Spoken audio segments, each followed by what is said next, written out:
Hey everybody, this is Brian and welcome to the 5th C# tutorial. Today we are going to talk about the switch statement. Now if you know Visual Basic, the switch statement will be very familiar to you. We're just going to make a very simple boolean here, and we're going to say, or not a boolean, geez, sorry, a variable. We're going to say int age equals, and we're just going to say 10. Now what we're going to do here is say switch, and you have to give it the variable age, and then you give it a function block or a code block. Now you have to give it a certain amount of cases. You say case, and we'll say 0, break. Now you're probably looking at this going, what in the world is this? Well, I'm going to explain it very quickly after I add a few of these.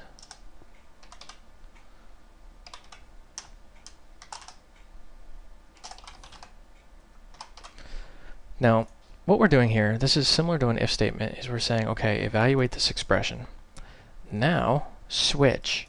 And each one of these cases is a different switch. We're saying if the age is 0, and then let's say if the age is, let's say 5, and let's just say 10.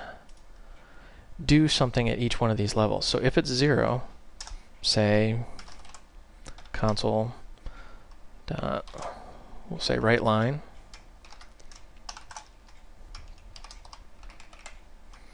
you have not been born yet. You know, somebody's obviously trying to fool us and saying they're not old at all, so we'll show them. Console write line, too young for school. And console 10, or console 10, geez, case 10, we're going to say, okay, you should be in school by now.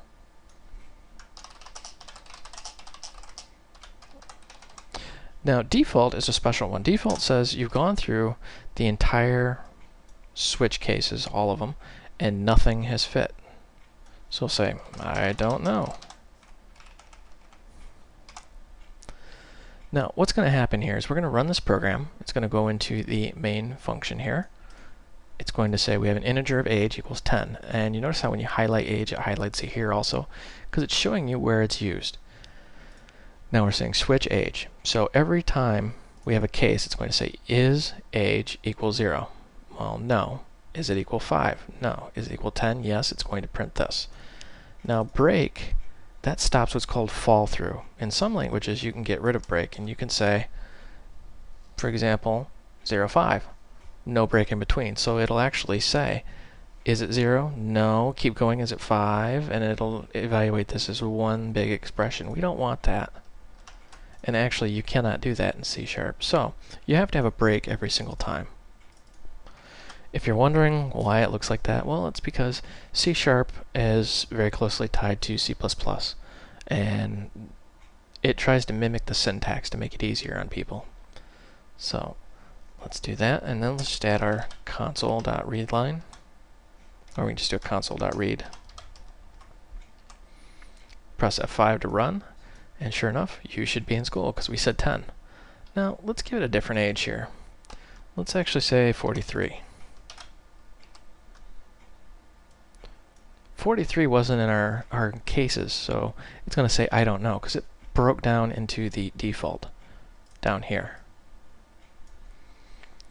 So that, in a nutshell, is the switch statement. Very simple, very powerful. Why would you use the switch statement? Well, if you didn't, you would have to say if, you know, this, else, if this, you know, you just keep going and going and going, and it gets maddening, and you don't want to do that. So when you have something where you want to say, okay, do something at different levels, if you're 0, if you're 5, if you're 10, use a switch statement. Well, this is Brian. Thank you for watching. I hope you found this tutorial educational and entertaining.